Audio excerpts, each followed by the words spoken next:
Hello friends, it was 3 years ago I reviewed a San Martin watch. Today I'm reviewing another one, and it's this one. Some important questions to answer because I need to drill down and find out if they're still good watches. 3 years ago they had about 11 million watches, and now they have 11 billion watches available to choose from. So if you like your watches which are well made, have some original design, they're not all homages now. San Martin could be the guys. But do they make perfect watches? Obviously nothing's perfect, but for around your £200, which is what this watch I'm reviewing and sharing with you today is it worth your money? Do you splash out more and get another micro brand from another company? Or do you spend less and just go, you know what, I don't need to spend San Martin money to get a decent watch? Oh, there's so many questions I will be trying to answer for you. So without further ado, let's have a closer look. So before I give you the nitty-gritty details about what you should be wary of with this watch and have San Martin blown my mind again, here's some important information. The price of this watch is around your £200, but in the description will be all details of where you can get it. There'll be a link. The company who kindly sent this to me, we're going to work on making sure we can get a discount or best price. There's a few different colorways. I went for this one because I just think grey is really good as a go anywhere, do anything kind of colorway. Very versatile, works with lots of different straps, and whatever you wear, kind of goes with everything. But if you want a bit more snazzy colours available, there are. All stainless steel construction. They all come with a bracelet. This tapers from 20 down to 16. Lovely clasp, micro adjust as well, without tools required. Movement inside is a venerable Seiko NH35. I tested it, it's running nicely in this watch. I'm sure they regulate all their movements because I've never had one running other than really well. BGW9 lume. That dial is a hammered effect finish, really funky, really cool. Top hat, slightly domed sapphire crystal with an AR coating. 38mm case size, but that's if you measure the bezel. It actually wears more like a 40 because it's got that unusual partially guarded crown, which is screwed down. 100 meters water resist, so you can wear this almost anywhere, do anything with it other than deep sea diving. The chunky beast at 13.1 thick, including that crystal. About 45mm long, lug to lug.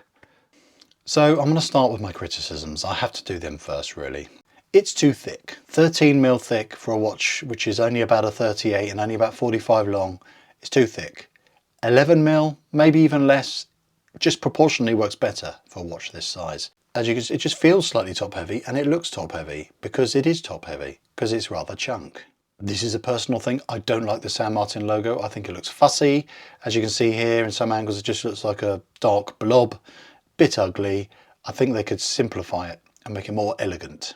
For some reason I think these hands are a bit too thin. I think they could be bulked up a bit, just be a little bit more legible and have a bit more heft to their design. For me, this is something which really bugs me. Check this out on this female end link. This needs to be rounded off. It's quite jarring, and you can see from my macro shots it could be tapered and softened around and finished better, because considering this will drape around your wrist, this is the bit you're gonna see. Around this price, I wouldn't mind it actually having quick release pins for the bracelet, because they've done all the other bits and bobs which would be kind of a tick box exercise, like the screw links and the on the fly milled clasp, etc. Quick release on here would be nice and make things a bit easier. And I'm surprised at how plain the case back is. Absolutely nothing on there.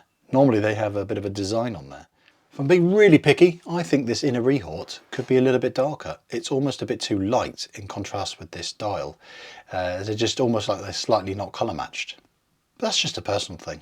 After that, it's all positive. It really is. The fit and the finish, let's start with that.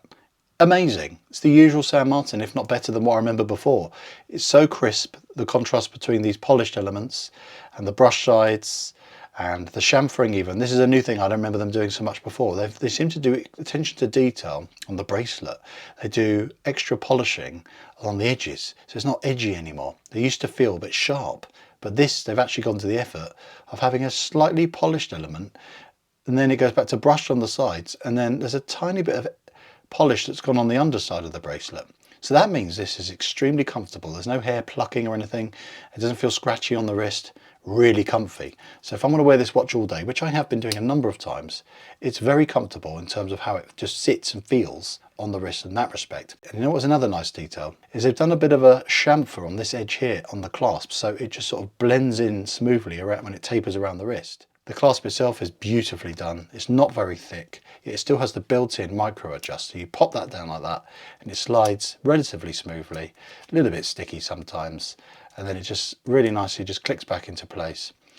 And it's got the double pushers, milled clasp, Really nice. Makes this feel like a £500 watch. Really nicely done. Screw links, so neat and so refined. Really beautiful machining. Dead easy to unscrew those. There's no messy systems here. It's just wind a screw out, take a link out, put it back in, fine tune it with your micro adjust. You can get this on your wrist, really comfortable, in no time at all. The crown unscrews really smoothly, really light winding action like you'd expect from an NH35. You've got an easy change on the date wheel. And then you've got the hands, they all line up perfectly. As you can see, 3 o'clock. Always check the hand alignment, because I've had a few San Martins in the past where the hand alignment wasn't actually that great.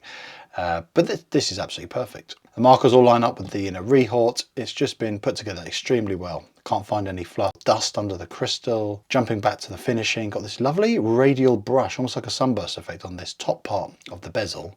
Then you've got this polished element here. Then it goes back to being brushed again as all the way around this side. So you got 3 different finishes just on the bezel alone.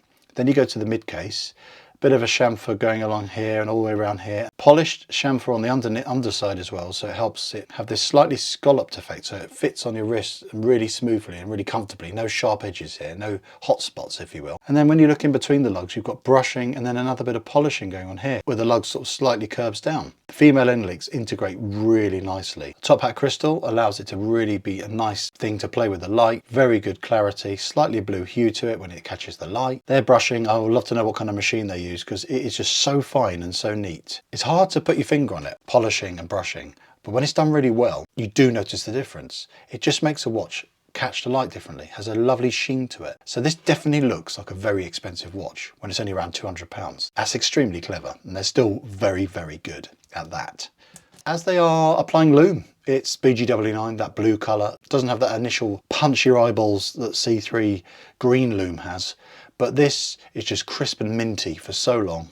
Lovely clarity. San Martin's still extremely good with their lume and the longevity as well. If you're a lume addict like me, happy days. So, in summary, they've done it. A few little niggles here and there. They're not like god level at building watches yet.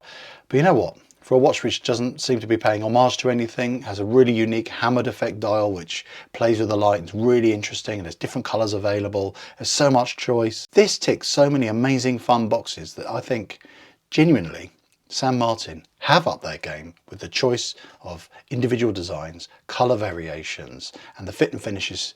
In some areas even better, other areas could be tweaked a little bit. They're back on my radar. Do you think San Martin could do the improvements which I've suggested? What would you change? Let me know.